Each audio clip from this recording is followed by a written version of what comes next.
வணக்கம் திரு பிரியன். இதை நீங்க எப்படி பார்க்குறீங்க? வணக்கம். அதிமுகவுக்கு ஒரு பக்கம் இது சோதனையான காலம். தொடர்ந்து அதிமுக விலகக்கூடியவங்க தாவேக்கால தான் சேர்றாங்க. இதை எப்படி பார்க்குறீங்க?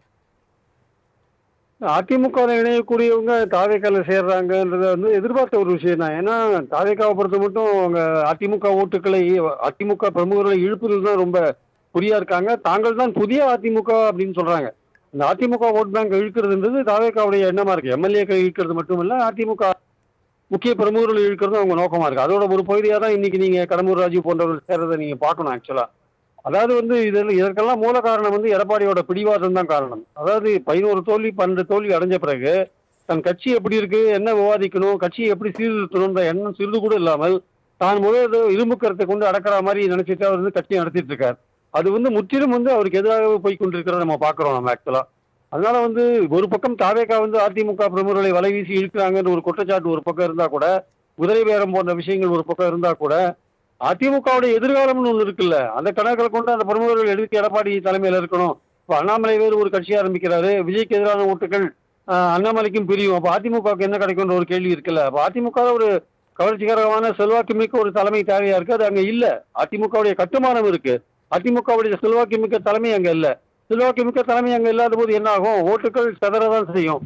அப்ப அந்த ஓட்டுகளை நம்ம இழுத்தா என்ன எண்ணம் தான் தாவேக்காவுக்கு வரதை நம்ம பாக்குறோம். எடப்பாடி இதை உணரணும் ஆக்சுவலா. தன்னுடைய தலைமையில ஏன் தொடர்ந்து தோல்வியை தழுவிட்டு இருக்கோன்ற உணரணும். பொதுக்குழு கூட்டணும், விவாதிக்கணும், எதுவுமே பண்ண மாட்டேங்கிறார். ஆனா இப்போ நம்பிக்கை தீர்மானத்துல கட்சி உத்தரவை மீறி ஓட்டு போட்ட எம்எல்ஏக்கள் சிலர் திரும்பி வந்திருக்காங்கன்னா கூட அவங்களும் வேற வழி இல்லாம எம்எல்ஏ பதவி போயிட போறதுன்னு பயந்து தான் வந்திருக்காங்களே தவிர எடப்பாடி மேல உள்ள நம்பிக்கை காரணமாக திரும்பி வரல ஆக்சுவலா. அவங்களே கூட மறுபடியும் ராஜினாமா பண்ணிட்டு தாவேக்காக்க போறதுக்கான வாய்ப்புகள் இருக்கு. அதனால அன்லஸ் எடப்பாடி தொண்டர்களுக்கு நம்பிக்கை கொடுத்தாலே தவிர கட்சியோட எதிர்காலத்தை பத்தி இல்ல தோல்வியை பத்தி விமர்சனம் பண்ணாலே பொதுக்குழு கூட்டி விமர்சனம் பண்ணி தலைமை மாற்றம் போன்ற விஷயங்களை கன்சிடர் பண்ணாலே தவிர அதிமுகவுடைய எதிர்காலம் என்பது கேள்விக்குறியான சூழல்ல இந்த மாதிரி ஆட்கள் பிரமுகர்கள் தாவேக்கால ஒட்டுமொத்தமா போய் கும்பல் கும்பலா சேருவது என்பதை தவிர்க்க முடியாது என்பது என் கருத்து. இல்ல, கடந்த சில நாட்களுக்கு முன்னாடி அறிக்கை வெளியிட்டிருந்தாங்களே, இனிமே பிளவுக்கு இடம் இல்ல. அதிமுக தமிழகத்துல ஆட்சி அமைக்கணும்னு சொல்லியிருந்தாங்க. இருந்தாலுமே இந்த பிரச்சனை இப்ப நீடிக்கிட்டா உள்ள இன்னும் புகைச்சல் இருந்துக்கு அப்படின்னு தான் நம்ம புரிஞ்சுக்கிறதா? புகைச்சல் நிறையவே இருக்கு. புகைச்சல் இல்ல, பத்தி எரிஞ்சிட்டு இருக்கு ஆக்சுவலா. அது பத்தி எரியறது மூடி மறைக்க முடியாது. ஃபயர் இன்ஜினை கூப்பிட்டு அது சரி பண்ணி தான் தீர வேண்டியிருக்கு ஆக்சுவலா. அந்த ஃபயர் இன்ஜின்ல தான் பொதுக்குழு கூட்டி நீங்க விவாதிக்கணும். நீங்க அது விவாதிக்காத நீங்க எதையுமே விவாதிக்க மாட்டேன், என் தலைமையில கட்சி பத்திரமா இருக்குன்னு நீங்க நினைச்சிட்டு போயிருந்தீங்கன்னா உங்க காலுக்கு கீழே கடற்கரை மணல் கரையிற மாதிரி கரைஞ்சிட்டே இருக்கும் கட்சி ஆக்சுவலா.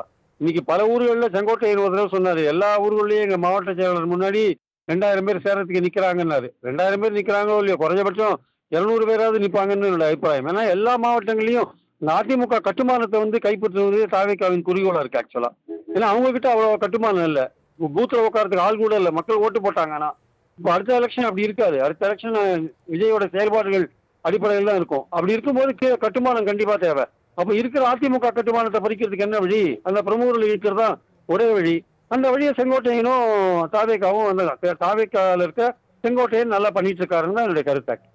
தாவேக்கா இன்னும் பலம் அடைஞ்சிட்டே வருது. இன்னொரு பக்கம் திமுக தரப்பு விமர்சனங்கள் வைக்கப்படுது. ஆனா இந்த தாவேக்கா அந்த பலம் அப்படிங்கிறது திமுகவை எந்த அளவுக்கு பாதிக்கும் அப்படின்னு பார்க்கலாம்? கண்டிப்பா. அதாவது இப்போ அண்ணாமலை வேற கட்சி ஆரம்பிச்சிருக்காரு, அவருடைய கட்சியை நம்ம ஒதுக்க முடியாது. அதுலயும் ஒரு பகுதி இளைஞர்கள் சேர்றதுக்கான வாய்ப்புகள் இருக்கு. அதனால விஜய்க்கு எதிரான ஓட்டு என்பது திமுக அண்ணாமலைன்னு பிரியறதுக்கான வாய்ப்பு இருக்கு. அந்த இடத்துல அதிமுக என்ன ஓட்டு எடுப்பாங்க, அவங்களுக்கு அந்த ஓட்டு கிடைக்கிறதுக்கான வாய்ப்பு ரொம்ப குறையறதுக்கான வாய்ப்பு இருக்கு. அதனாலதான் அந்த எதிர்காலம் பற்றிய நம்பிக்கை, அதிமுக எதிர்காலம் பற்றிய நம்பிக்கை அதிமுக பிரமுகர்களுக்கு இல்ல.